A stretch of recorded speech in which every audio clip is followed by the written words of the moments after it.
Hello, I'm Maura Carley, founder and president of Healthcare Navigation, and today I want to talk to you about the very important subject of healthcare coverage and divorce.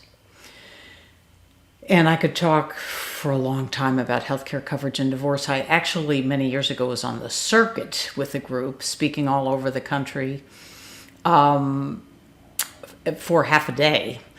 And I once got a call from this association asking me to speak in Montreal. And I said, well, who would be in the audience? And they said probably 60% Canadians, 40% Americans. And I said, well, divorce doesn't affect coverage in Canada. And the person on the phone said, really? So I mention that because we accept things that don't always have to be. But let's get back on point and talk about the fact that divorce doesn't affect everyone's coverage, of course, but it affects the person who is a dependent on a group plan. And it is one of those qualifying events that is self-reported. That can add complexity to it because divorce can be contentious, and often it is the employed spouse who would need to report the event. And sometimes that's not a smooth ride. I don't even need to go there. Let's review some of the history to show you how cruel our system can be, particularly to divorced women who are losing their coverage. Prior to the Affordable Care Act reforms of 2014, very few women getting divorced could qualify for coverage in the individual market. Remember, there were only a handful of states that did not allow medical underwriting, and most women getting divorced are either in therapy or on some kind of drug for anxiety or depression, or both, which was in the negative language of reviewing insurance applications and auto decline. So many of these individuals had a COBRA opportunity for up to 3 years, and during that time, the objective was to get their health in such, and their mental health in such a state that they could qualify for individual coverage, if at all possible.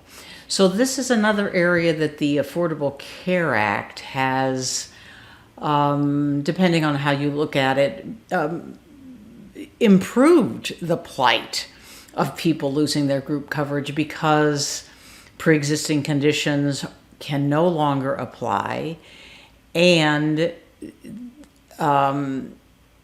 so much coverage is subsidized in the individual market if your income is modest enough. But you have the same issue we've talked about before, which is that many of the products, depending on the state you live in, the benefits are, of course, comprehensive with the Affordable Care Act, but the network may disappoint. Another sort of complicating factor with divorce is that if you read COBRA regs, a legal separation should trigger the COBRA opportunity being offered to the affected dependent, whereas in practice we see many companies in